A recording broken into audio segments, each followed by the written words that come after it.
Normalement, Islam est disponible pour ce match. Jamel, si on voulait aller prendre un petit risque, ce qui peut-être vaudrait le coup quand il s'agit de qualification de Coupe du Monde, on pourrait le faire jouer, mais ce sera sûrement pas le cas pour ce premier match, je veux dire. Donc à partir du moment où on peut faire jouer Islam, à partir du moment où on peut faire jouer Jamel, Rami peut-être pas, ça reste chaque jour suffit à sa peine et chaque jour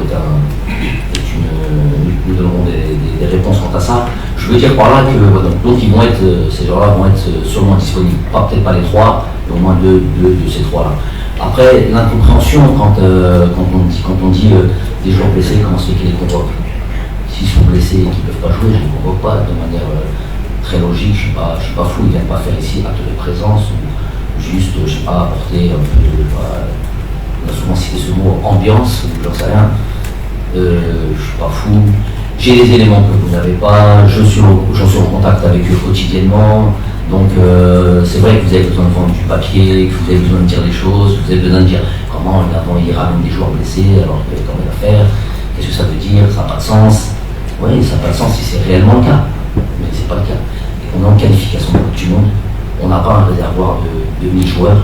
On a des joueurs comme ceux que vous venez de citer qui sont de valeur sûre. On se doit jusqu'à la dernière minute de mettre toutes les chances de l'autre côté. On n'est pas là, on aurait été dans des circonstances, par exemple, de matchs qu'on appelle, ce que vous appelez des matchs amicaux, je dirais des matchs de préparation. Ça aurait peut-être été une autre réflexion. Mais on est dans des matchs de qualification de Coupe du Monde avec des joueurs importants de cette équipe-là. Donc c'est une autre manière de réfléchir.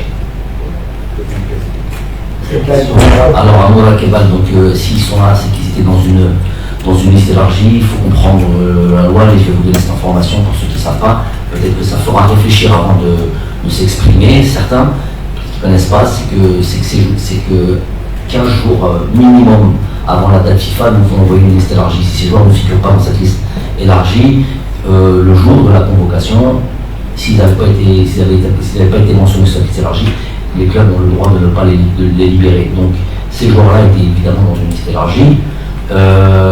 Quoique pour Amoura, pour être très honnête, pour Amoura non. Pour Amoura, c'était une discussion avec le club. Si le club veut bien libérer le joueur, ça c'est une discussion de fédération à club.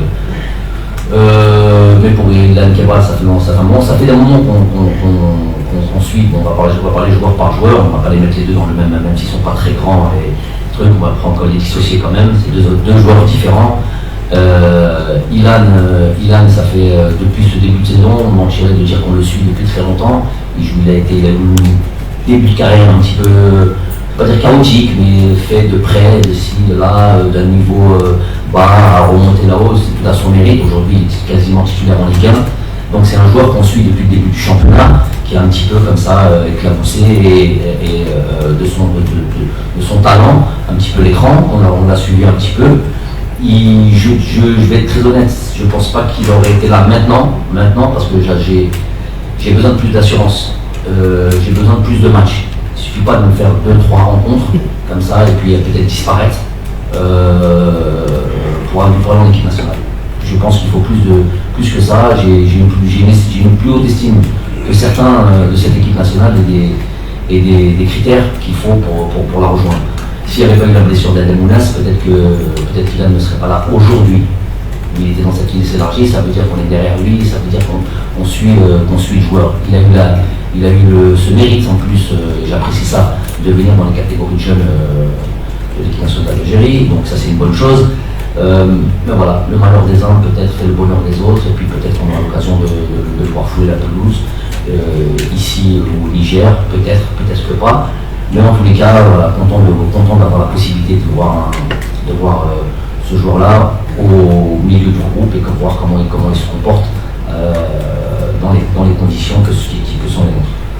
Après, pour Mohamed Amoura, pareil, c'est un joueur qui a performé depuis le début de saison dernière, depuis le début de saison dernière, il avait vraiment Je pense que même chez vous, ça a été comme une surprise. Cette année, donc la saison dernière, je veux dire, il a montré un peu les qualités qu'il avait. Il a marqué pas mal de buts, il a été performant avec l'entente de Sétif. Et donc évidemment, avec Magic, les 4 buts contre le Libéria, c'est ça. Donc il a été transféré à Lugano. Jamais facile pour un joueur qui vient comme ça, qui a toute sa vie vécue en Algérie, et puis d'aller en Europe. Il est déjà assez performant. Lors du dernier match, il a fait la différence sur le dernier match en marquant un but, en offrant un penalty.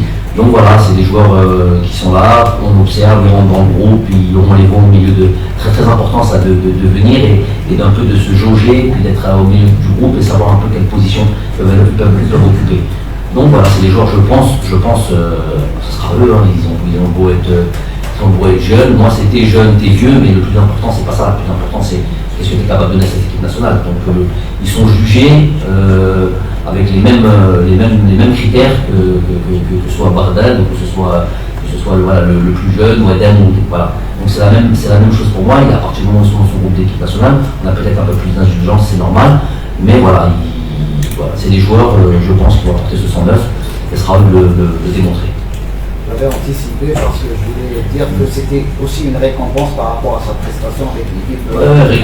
Récompense de ses qualités, récompense de ses matchs. On l'avait dit, je vous dis, nous on a cette fâcheuse habitude quand un joueur il fait 2 matchs de dire c'est le nouveau joueur. J'ai des noms comme ça en tête dont on ne parle même plus, peut-être pas des attaquants, peut-être des défenseurs du championnat algérien. On avait balancé comme ça, insisté à fond pour faire sa promotion. Je ne sais pas si c'est toujours très très honnête, ou je ne sais pas ce qui se cache derrière, mais en tout cas on n'en entend plus parler. Donc il faut faire attention à ça. Moi pour ce qui est des listes, je me fie à mon œil, parce que quand vous, peut-être, quand je dis vous, toute la presse en général, ou la presse parallèle aussi aujourd'hui qui a son importance, quand eux ils écrivent contre eux, ou quand eux ils voient de très loin, ou quand ils ont une réflexion qui n'est pas toujours celle qui tend vers l'aspect technique et tout ça, moi je suis quotidiennement en train de suivre tout le monde. Donc c'est pas les mêmes trucs. C'est pas la même perception des choses. Monsieur Belmadi, bonjour. Monsieur Belmadi, vous avez remis 2 aspects à travers votre première déclaration. Vous avez raison d'insister sur le fait que chaque match ne ressemble pas à un autre. Vous avez cité le match du Real, oui, face à une petite équipe que personne n'attendait. C'était sa 2e victoire.